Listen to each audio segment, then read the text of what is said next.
Good afternoon, everybody. Big Mike back here with you once again. Welcome back to Big Mike Talks, where I'm going to cover the rest of the week that was last week in pro wrestling. So that was MLW Fusion, Ring of Honor, and AEW Collision. A collection of interesting shows, let's put it that way. So sit back, relax, and let's get into this one. So we start off with MLW Fusion, and we get a video promo from The Calling, where they basically say, look, we're going to tear apart this kingdom, we're going to rebuild it in our image, and we are going to take over. Trust in Raven. Raven has actually not been around in MLW in a while, so I guess Ricky Shane Page took over leadership? Maybe? I don't know. It's definitely a little bit weird. Next we hear from Mr. St. Larock. Basically, pretty much saying, look, I got MLW right around my little pinky. I want the main event for One Shot. And whether it's Fatu or Alex Kane, they'll be taking on Matt Cardona. And they're not superstars. They're not entertainers. And we're going to get that belt. We're going to get the power. And nothing's going to stop us as the World Titan Federation is going to take over. So two kind of hostile takeover storylines going. But they're two very, very different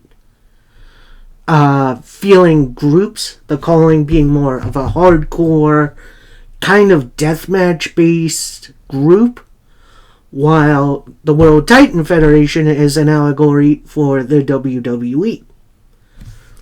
And don't tell me it's not, because it 100% is. First matchup on the card is more than a bit of a squash match, as the Calling's Talon, who I thought got electrocuted at the last show, takes on Mance Warner, and it was the most one-sided beatdown I've ever seen. You got Mance Warner pulling his knee pad up, knee pad down, knee strike, your winner, Mance Warner. Yeah, kind of a low nothing match. Something to set the stage for more Calling versus Second Gear Crew in the near future. We'll get to that main event in a little bit. Then we get revealed that Tony Deppen is suspended indefinitely due to his actions against Tom Guarini? No, it's not Tom Guarini. I forget who it is. Next, we see Mr. St. Larock and Matt Cardona backstage. With Mr. St. Larock pretty much saying, look, it's a foregone conclusion. You're going to win the title against either it's Fatu or it's Kane. And so, to celebrate, I'm going to give you a brand new car, and it's a silver Mercedes-Benz, which is beautiful, and you know what's going to happen. Like, this is going to be the biggest setup in the world, and we'll get to it. Then we go to an interview with Alex Kane, the current world champion. Pretty much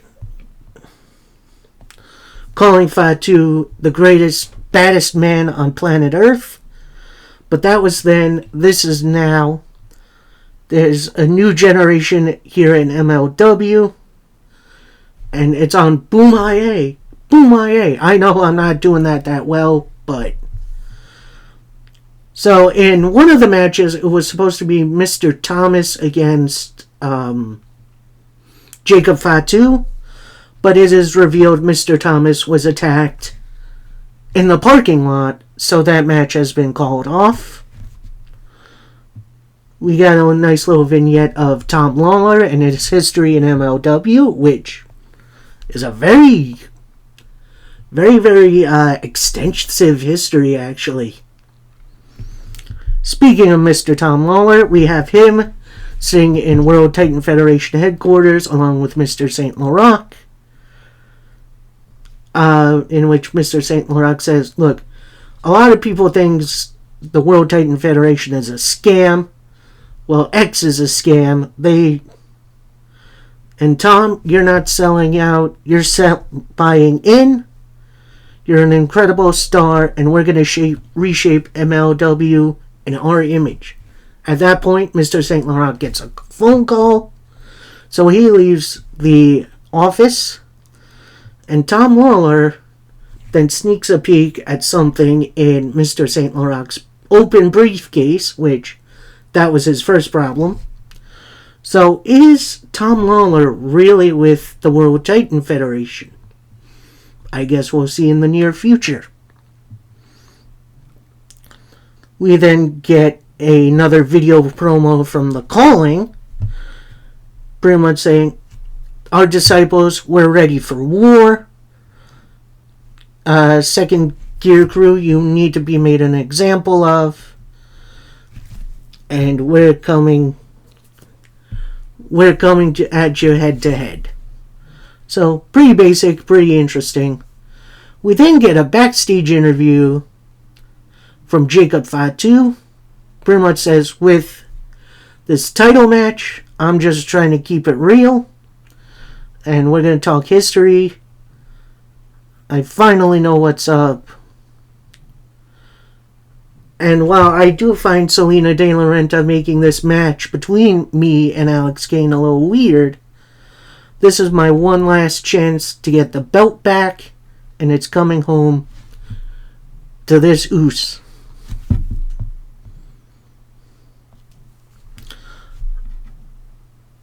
And once the fight is done, I'm going to deliver. Then in comes Mr. St. Laurent with a hot dog and extends his hand. Little in joke for us wrestling fans there.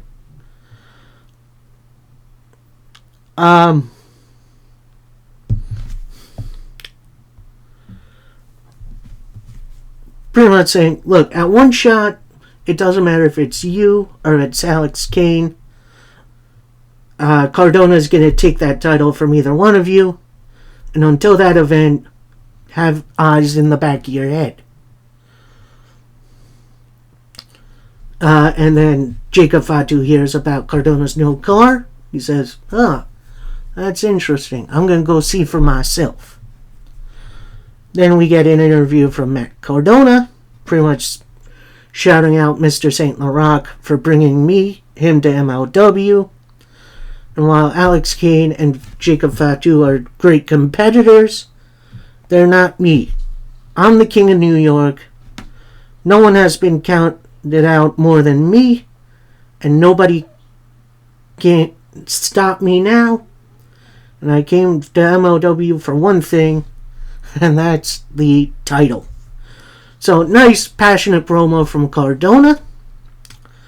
We then go into our second match of the night, which, very long promo battle there. Like, that was a lot, I'm going to admit. So we go to our next match, which is Jay Bougie of the Boomaye Fight Club taking on a debuting Brett Ryan Gosling. And yes, he does look like Ryan Gosling. And honestly, this was I wouldn't say a breakneck matchup, but it was very well paced and not overly, light heavyweight style, but it did take in some of that. Ultimately, Brett Ryan Gosling wins with the roll-up for the victory. Then we go to outside the ECW arena. We have Love Dog hanging out in a tent, I guess waiting for Becca. Then Tiara James crosses his path. Love Dog's like, Becca, I'm here. Trying to get out of the tent. Looks right into Tiara James' face. You're not Becca. And James is a little bit offended. And so she slaps him for a second. Walks off. In walks in Minoru Suzuki, who then just stares him down, and Love Dog just runs, and I do not blame him. So, Love Dog versus Suzuki. There's a match I didn't think I'd see ever. Then we're backstage with Alex Kane. He's looking for Fatu, in that he thinks Fatu took out Mr. Thomas earlier in the night. But then it's revealed Mr. St. Laurent paid off the interviewer who told him that. Which, interesting. We'll see how that goes. Then we get a little interview from Selena De La Renta. Pretty much says, I got the best ratings for MLW last week. And next week, the featherweight champ is going to be in the house. And we're going to see how that goes. Then we get Fatu and Kane facing off. They're kind of yelling at each other. Officials keeping them apart. Then someone plays a video of Cardona actually taking out Mr. Thomas to Kane. And then they go their separate ways. We'll get to that one in a little bit. And Vine Alamo, our main event of the evening. And it's for the MLW Tag Team titles. And it's a tables match. As the calling, that's Akira and Ricky Shane Page take on the Second Gear Crews, one called Manders and Matthew Justice. Now, before the bell goes off, the Second Gear Crew are attacked by the Calling's minions, who are up on the ramp. Rest of the Calling come down. They brawl for a bit. Bell rings on the outside, which, that's interesting. You got belt shots. You got table misses. You got chairs. I think at one point they pulled out a pane of glass, which is insane.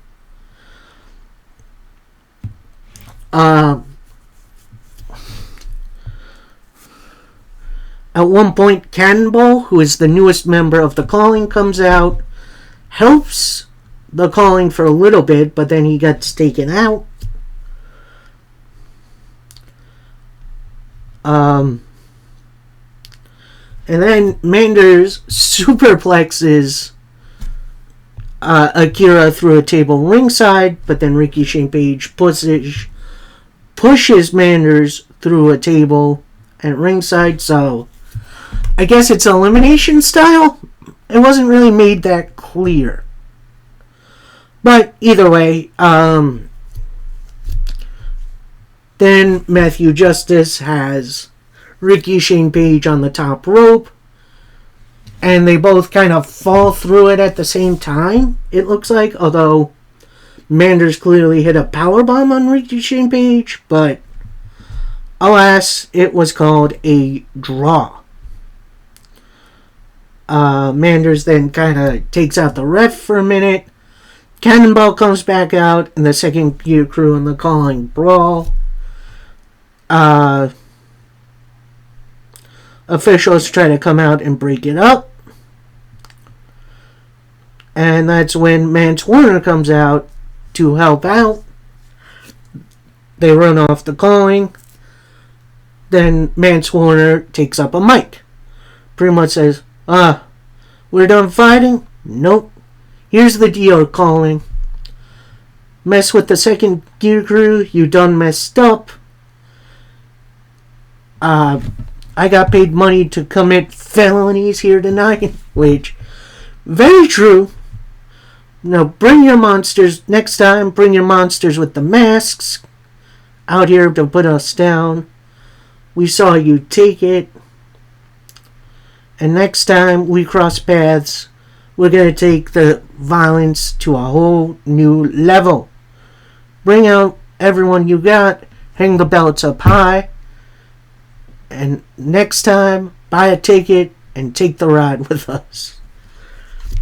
Then, post-match, we see Matt Cardona get revealed that something was wrong with his car. He runs to the parking lot, runs into Alex Kane, who is just kind of jawing with him.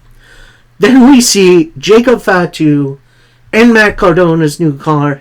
He's like, "Hey, thanks for the whip, Bruce," and drives off. I got a funny feeling at Fightland we're going to see Matt Cardona actually interfere in the match, and then maybe at one shot we get a triple threat, which I think could be interesting. Either way, yeah, that was MLW Fusion. A very interesting show, to say the least. And honestly, I enjoyed the heck out of it. It was a lot of fun. And also I do understand why they went to the draw for the tag team title match. They're not really ready to put anyone over yet, which, I'm fine. And then we had a nice setup for a rematch, which looks like it's going to be a ladder match, which that could be interesting. Anyway, that was Fusion. We now roll right into Ring of Honor, in which we have a Stokely Hathaway promo in front of a Dynamite board, which, okay, interesting. Pretty much saying, yeah, there's no Eddie Kingston on the show. He's been suspended for putting his hands on me. I feared for my life, which I think is a bit of a dig at Tony Khan in the CM Punk situation, which, yeah, getting a little real for that. And then he says, "You cannot put your hands on me if you're not here." So, no world title, no world champion here tonight, but we'll see where this goes. As we get our first matchup of the night, as Christopher Daniels teams up with Matt Sydal to take on Vincent and Dutch of The Righteous. And honestly, this was a very, very entertaining match. Yeah, at first Dutch used his power to overcome the two high flyers, although Daniels isn't really a high flyer anymore. Matt Sydal using more of his quickness, Daniels more finesse. But then Vincent comes in, he takes over for a little bit. Dutch hits a power bomb, which that's a nasty looking power bomb. And then Vincent with a death from above, which is his Swanton bomb move, which I'm glad that has a different name now, because it definitely fits in more with Vincent's gimmick. They go back and forth for a little bit. Dutch with a big old elbow, which that looked gnarly as heck. Right into the Boss Man Slam. And then Autumn Sunshine for the win for The Righteous. I feel like The Righteous should have won the tag titles from MJF. Don't get me wrong, I still like the MJF Adam Cole story, but I feel like The Righteous could have done a bit more with the tag straps. Just me, just a little observation for me. Although we got more from The Righteous on Collision. We'll get to that a little bit later. Next up, we get an Ethan Page interview where he pretty much says, "Yeah, I'm still upset I lost last week." Now, the old Page would have reacted in a very negative way. Like I've been saying on Ring of Honor, I've been trying to turn over a new leaf. Tony Nese, I hope you're watching tonight, because I'm taking on your boy, Josh Woods, and you pretty much threw every opportunity you got away after you beat me. And then everything I do to Woods tonight, I envision getting my hands on you. So, nice, interesting little promo from Mr. Ethan Page. We then get Robin Renegade taking on Layla Hirsch. And, well, Miss Renegade did get some stuff in. This was the Layla Hirsch show, hitting a Chaos Theory right into the arm breaker for the submission win. Post-match, the Renegades attack Layla Hirsch, and out comes Rachel Ellering, of all people, to make the save. If you don't know who Rachel Ellering is, she is the daughter of Paul Ellering, the manager of the Road Warriors from the 80s, which, good to see her wrestling. I always really like Rachel Ellering, and I'm glad she's on, I guess, a major show. So, we'll see what happens there. Next up, we got Lee Moriarty taking on Darius Martin in what was a breakneck match. It did start a little slow, but as soon as that first contact was made, it was right into gear 2. Like, that was absolutely insane. An insanely quick matchup. And then after a big old suplex right into the frog splash, your winner, Darius Martin. Now, I'm going to say this. As much as I like Darius Martin, I think Lee Moriarty should have gotten the win there. Maybe we'll see Lee Moriarty do something interesting down the line. Next up, we got Josh the Goods Woods taking on All Ego Ethan Page. And yeah, this was a really technical match. This last run in Ring of Honor definitely reminded me how good Ethan Page can be when given the right motivation.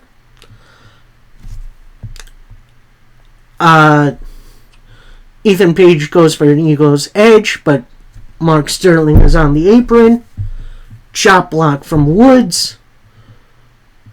Ethan Page hits a roll-up, but with the ref distracted, Nese gets into the ring, flips Woods over on top, and that is the pinfall. So your winner, Josh Woods. This definitely felt like a bit of old school WWE when that would happen. But overall, I think this finish definitely made sense. And then gives more motivation for Ethan Page now that he's outnumbered. So we'll see where that goes. Maybe we get the Men of the Year reunion with Scorpio Sky. Next up, this fatal 4-way match as Slim J takes on Metalik, Gringo Loco, and Angelico. And this was like, dang, I had such a hard time keeping up with this match. It was pretty much speed, action, right from the get-go. Angelico with the leg sweep right into the roll-up for the victory. So, yeah, that's going to be interesting to see where Angelico goes. I do know he has a world title shot coming. Don't know when. Maybe it'll be at Final Battle. We'll see. We then get a backstage promo from Sanjay Dutt, where he pretty much says, Jay Lethal means more to me than anything else. While you, Eddie Kingston, you're the total opposite. He's a pro wrestler, you're a garbage wrestler. And you parade with that ROH title when you have no honor. And then in walks Stokely Hathaway, who pretty much says, yes, I definitely agree with you on this. He shouldn't have the title right now. And then Sanjay turns to him, hey, you forget something? Jeff Jarrett a couple weeks ago on Rampage beat Eddie Kingston, although it's with everyone else. So Jay Lethal is owed his title shot. Then Stokely Hathaway kind of backs off. He's like, oh, yeah, I totally intended to. My secretary, who's new, didn't really send you that email. I'm going to go back to the office and send you my email. Send that email to you. And then Sanjay's like, I didn't give you my email. Come back here. So it does look like Stokely Hathaway is trying to get out of that match for whatever reason. I don't know. I guess we'll see. Next up, we got Rachel Ellering against LMK, who I don't think I've seen very much of, but she definitely brought it to Rachel Ellering at first, but then after a Boss Woman slam that got blocked, a big, interesting Hurricane Rana, LMK misses on the Baldo bomb, Rachel Ellering with a nice looking uppercut into the Boss Woman slam for the quick victory. And nothing wrong with this match. I would have liked to think Rachel Ellering would have gone against Charlotte Renegade, but I guess we'll see that down the line. Next up, we got another Fatal 4-Way match. This time, it's in the tag team ranks. As the Wingmen, that's Ryan Nemeth and Pretty Peter Avalon of the Wingmen take on Captain Sean Dean and Charlie Bravo of the Infantry, Boulder and Bronson of the Iron Savages, and Khan and Toa Leola of the Gates of Agony. And yeah, Powerhouses pretty much dominated this match. Infantry got some good stuff in. Avalon actually got some good stuff in too, which that was definitely interesting. Near the end, blocked Cannonball. Khan tagged himself in right into the Peter Avalon. Opened the gates, powerbomb for the victory for the Gates of Agony. I'm kind of thinking they should win the tag titles too. Now, I know they just won the 6-man tag titles back, but I feel like it could be more interesting for them to hold the tag titles. You know, the duos tag titles, not the 6-man tag. Next up, we got a very weird triple threat match. You got the Powerhouse, Nick Comoroto. You got Big Shotty Lee Johnson and Action Andretti. At first, Andretti and Johnson try to take out Nick Comoroto. Comoroto eventually powers right back in, but then he is overtaken by the speed of the other two. He eventually does get taken out. After a drop kick right into a roll-up, your winner, Action Andretti. Definitely an entertaining bout, but it kind of felt a little pointless on this card. Like, maybe if there were some stakes to it. Like, maybe the winner gets a TV title shot or something. I don't know. I would like to see something. Next up, we got Charlotte Renegade taking on Kiera Hogan. And, yeah, this was definitely an interesting little back and forth between the two. Charlotte definitely starts with the advantage, but Hogan eventually fights back, hitting a couple of big old hip attacks in the corner, right into a Face the Music for the victory. Definitely an entertaining bout. I do wish it was given a little bit more time, because it definitely felt like it was a little stuck in first gear. So, anyway, next we get a backstage interview with Layla Hirsch. Before that can begin, Rachel Ellering interrupts with Layla asking, "I don't know who you are, and you have no business in getting involved in my matches." Rachel then replies, "Look, I didn't come out there to be your best friend and to form an alliance. I came out there because It's more than obvious that you were looking for help when there was none to be found in Maria Kanellis. So I came out there to try to do the honorable thing. And then Layla replies, well, you were wrong about that. And then just walks off. A Rachel Erling, Layla Hirsch feud. I'm into it. I can see that working well. Next up, a chaotic 8-man tag team match, playa. You got the Workhorsemen, that's Anthony Henry and JD Drake, teaming up with Cole Carter and Griff Garrison, aka Maria Kanellis' boys, to take on the very interesting team of Gravity, Dalton Castle, and the boys. And of course, Gravity with the peacock feather and his mask. This was definitely a very entertaining match, with the boys kind of fighting from underneath, especially when JD Drake was in. And eventually, the boys and Dalton Castle and Gravity get the advantage. Castle starts tossing his boys to the outside to take out his opponents.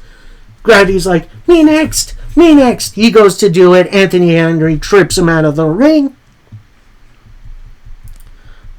Tries to get back in. Dalton Castle cuts him off. Gravity's like, yeah, me. And he tosses Gravity right over the ropes, which I am so glad Gravity was into this match and into the gimmick. Then Dalton Castle with a big old bangering on JD Drake, which that was impressive, to pick up the win for his team. Yeah, that was an impressive bout of strength. I'm going to be interested to see what Dalton Castle does next, because he deserves something. And Fine Alamo for Ring of Honor. We got the women's title on the line as Athena takes on Mercedes Martinez. Now, Martinez actually has Diamante in her corner. No Billy Starks in Athena's corner. I guess the episode I missed, they kind of had a falling out. So Athena is on her own. Mercedes definitely starts out very strongly. Especially with Diamante continuing to get on the apron, distracting the ref.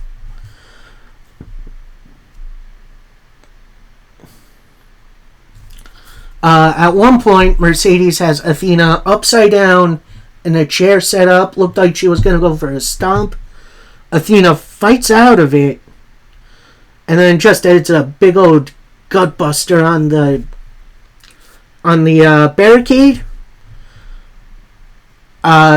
Both ladies just barely beat the 20 count. And yes, in Ring of Honor, it's a 20 count on the outside, not a 10. So that's interesting. Mercedes Martinez with an OG drop, only gets a 2. Tries to lock in the Brass City Sleeper, but that gets countered. Athena with a big old bite right into a crossface. Into a roll-up, only for a 2 count. Athena goes for the O-face, but Diamante is up on the apron, and Mercedes knocks her down. Athena then takes off the turnbuckle, takes out Diamante, rips the turnbuckle pad off the top turnbuckle. Then Mercedes Martinez pushes Athena right into it, blocking an OG drop into a roll-up for a 2. Then from out of nowhere, a hooded figure takes Athena's title belt, hits Martinez with it.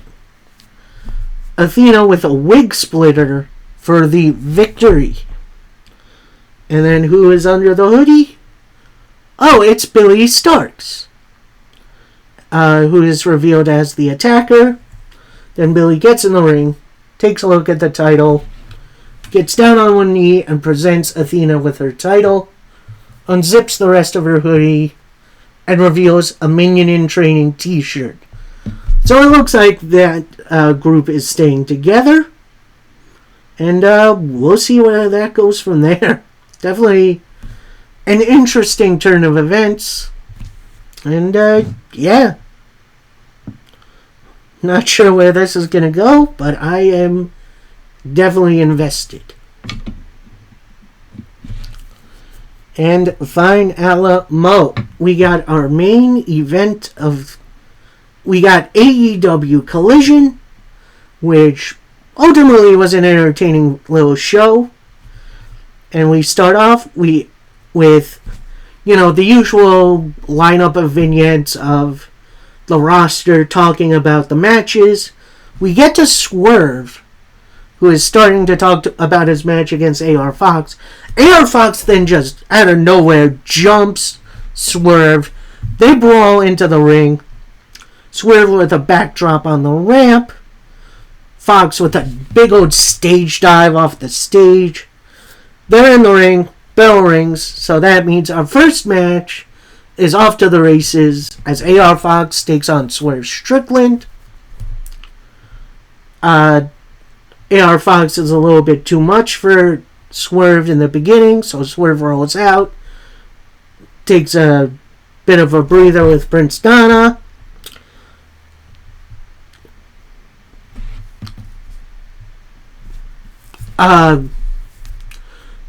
Then Fox follows him to the outside, throws him into the guardrail, throws him back in. Out comes the Gates of Agony. Swerve's heavies, as it were. Then after a bit more back and forth, Fox hits a 450 for only a 2 count, which, that's interesting. Fox with a standing Spanish fly. That always gets me going. Like, that's an awesome move. But only that only gets for a 2 count. Swerve with then a power slam into a Swerve stomp to pick up the victory. Then post-match, the Embassy, that's Swerve and the Gates of Agony, surround AR Fox in the ring. Then out comes FTR, and FTR starts brawling with the Gates of Agony. They're going to have a match a little later. Then Ricky Starks and Big Bill come out. They have the titles. They join in with the brawl. Then out comes LFI. That's Roosh, Dralistico, and Preston Vance come out to even the odds.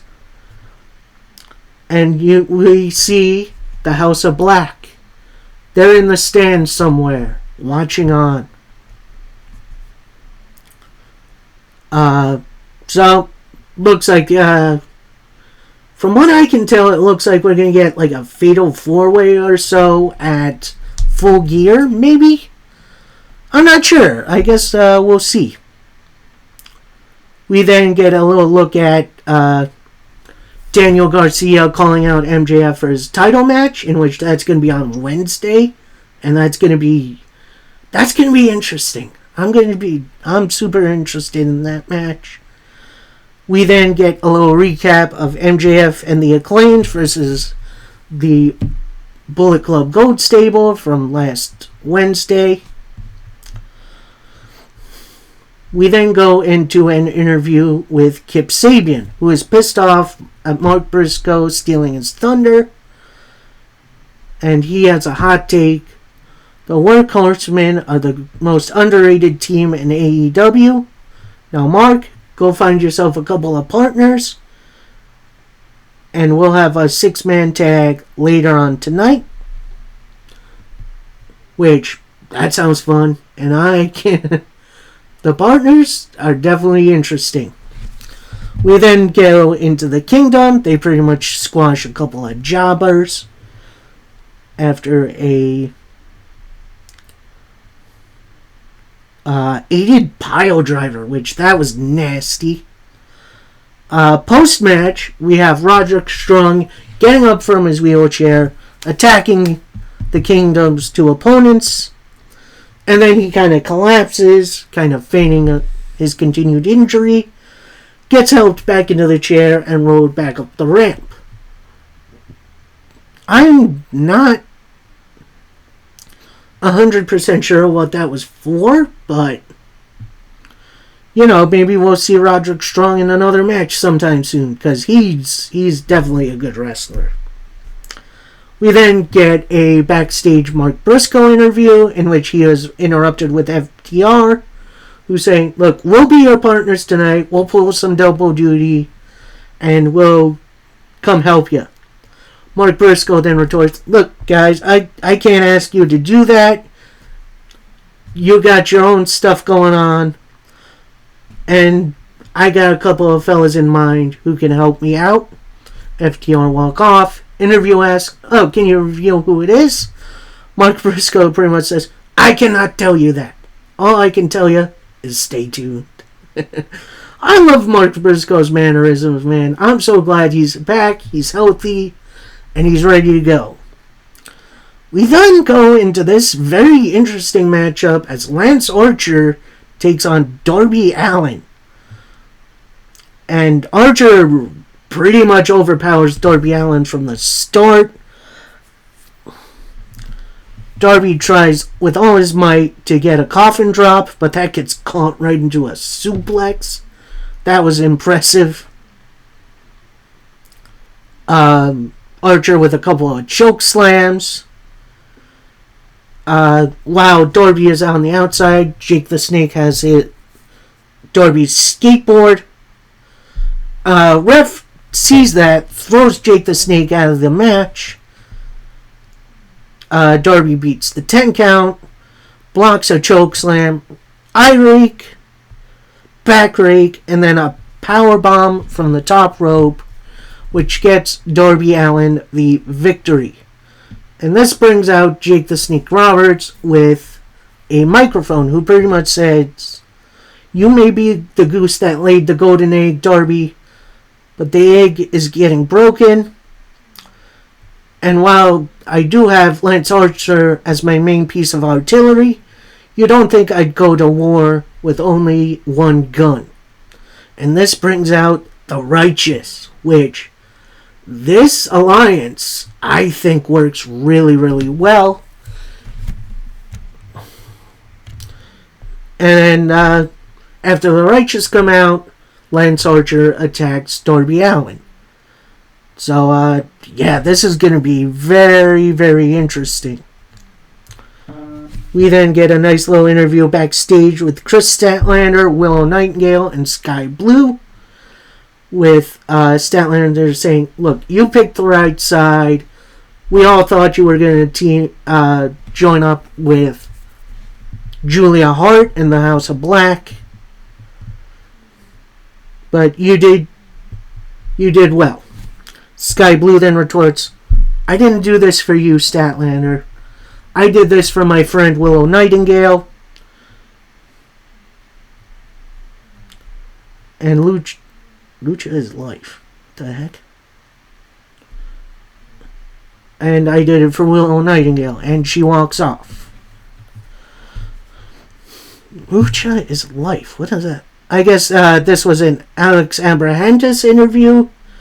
Pretty much trying to let everyone know about the return of Pentagon. Then Swerve interrupts, pretty much saying, you see what I did to Fox? I violated Hangman's home. What do you think I'm going to do to Penta next week? I'm going to be seeing what's under Penta's mask soon. So, looks like this Wednesday we're getting Swerve vs. Pentagon Jr., which, yes, please. Then we get the acclaimed 69 Days celebration, where they're celebrating 69 days as Trios champions. And yes, it was as dumb as you think. Like, usually I'm okay with the acclaimed doing some dumb skits or whatever. This was definitely a little bit stupid. However, it is shown that Anthony Bowens and Billy Gunn revealed to Max Caster they have a gift for him, and have a video from MJF, who pretty much says, look, I appreciate you guys coming to my aid, trying to help me against Bullet Club Gold. While I don't exactly love the Acclaimed, I'm beginning to like you guys. In which that leads to Max Caster saying, alright, it's a start, I can live with that. And they're trying to wrap up. Out come Dalton Castle and the boys. Which, interesting little debut here. The boys then end up taking the 69 trophy. Castle, they present it to Dalton Castle, moves to the edge of the ring, and slams it down. And they start a brawl, which then leads to our next match, and it's for the Trios titles, as it's the Acclaimed and Billy Gunn taking on Dalton Castle and the boys. And for an impromptu match, this was a lot of fun. I felt like everyone got their stuff in, and while it wasn't overly long, it ended up being a greatest hits of the Acclaimed, including a Scissor Me Timbers, Arrival, mic drop for the win for the Acclaimed. Next up, we got a backstage interview from Andrade El Idolo, pretty much saying, look, I told you this last week, this is my business. However, next week, I'm going to give my answer to CJ, aka Miro's wife. Former wife, I don't know. So, it does look like we're going to be getting something from Andrade next week. Next up, another 6-man tag team match players as Kip Sabian and the Workhorsemen take on Mark Briscoe and his mystery partners, who turn out to be the Natural, Dustin Rhodes, aka Goldust, and his partner Keith Lee. And it has been way too long since I've seen Keith Lee in a match. Very happy to see him here, and this was kind of a by-the-numbers match. This was very odd. Not saying it was bad, but it was definitely very off. There was something off about this match. Could not tell you what it is. Everyone did get their stuff in. Kip Sabian tried to go for the J-Driller, but Mark Briscoe blocked it.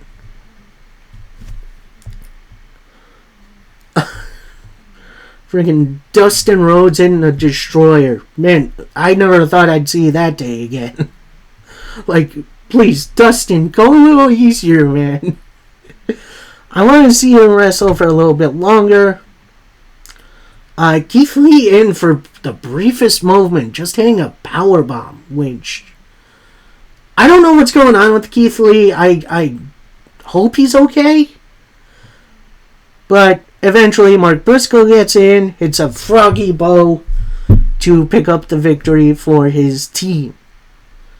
And then Mark Briscoe with a little interview saying, I'm feeling really good after my match, and I'm smelling gold in their hills. And Jay White, while you do have gold, it is not yours. So this week, I'm challenging you to a match, and I'm going to challenge you to put your shot at Full Gear on the line.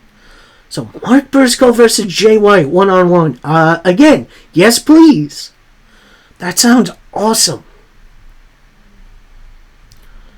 Dynamite tomorrow is going to be absolutely awesome, and it's going to be must watch. Next matchup, we got Willow Nightingale taking on Emi Sakura. They had a really, really good match in the Owen Hart Cup, so this is kind of a rematch, and they hit hard this evening. Holy heck. Everything from a crossbody into the steps to a Death Valley driver on the apron. But eventually, after a spinebuster and the girl with powerbomb, your winner, Willow Nightingale. Honestly, super good women's match. I do wish there was something more to it storyline-wise, but I'm not going to complain too much. We then get a Samoa Joe interview. He reveals he hasn't heard back from MJF about his offer. Then he says, MJF, you need me. I've been having a great reign as TV champ, but you definitely need me in your corner. Then Keith and Samoa Joe finish it up. I've pretty much beaten everyone for this title.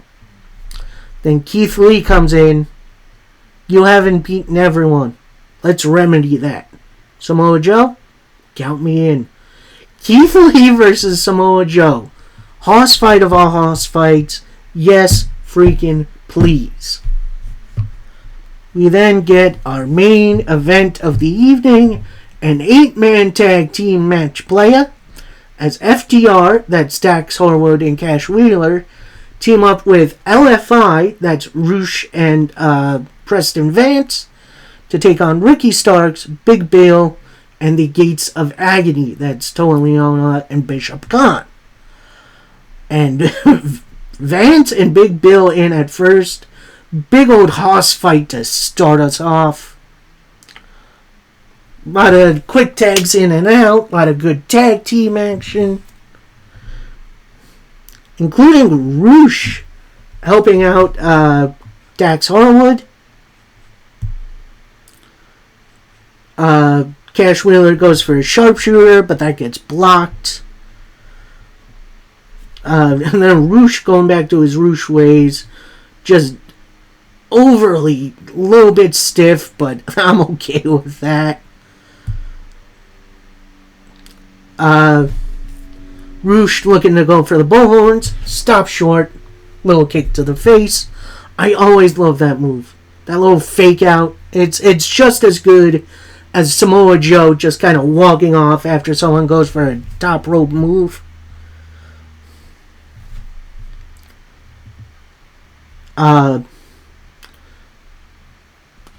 Big Rig blocked by the Gates of Agony. That was impressive. FTR eventually hit the Big Rig, take out everyone else. Then the Bullhorns from Roosh for FTR and LFI to pick up the victory. So it is looking like we are getting some kind of multi-man match at Full Gear, which I'm definitely okay with. FTR then goes to shake hands with LFI post-match. They then bail. Lights go out. House of Black start on the screen, pretty much talking about, show your legacy is more than your weight in gold. Then lights come back on. House of Black are right behind FTR. They brawl for a bit. Then in comes Wheeler Yuta and Claudio Castagnoli of the Blackpool Combat Club to make the save. Claudio goes for a big old swing on Malachi Black, but Brody King saves him from that fate. So it's definitely going to be interesting to see what AEW do with the tag team titles at Full Gear. If it's going to be like a gauntlet match or something. Either way, I'm pretty hyped because a lot of people are here again in the spotlight. Is it a bit too packed? Maybe, but I'm kind of here for it. Alright, that is it from me. I hope you all enjoyed. Please like the video. Comment what you thought about the rest of the week in pro wrestling. I'm going to come back later on in this week with my predictions for New Japan Pro Wrestling Lone Star Shootout, which I believe is either on Friday or Saturday. I'm not 100% sure. And then, of course, Friday, I'm going to give you first part of the week in pro wrestling. Going to start with Power. Going to do Dynamite. And then Impact. Rest of the week, that's going to be some combination of MLW, Ring of Honor, and I'll try to do SmackDown Rampage, but we'll see what is going on with Lone Star Shootout. And until next time, happy wrestling, everybody. Peace.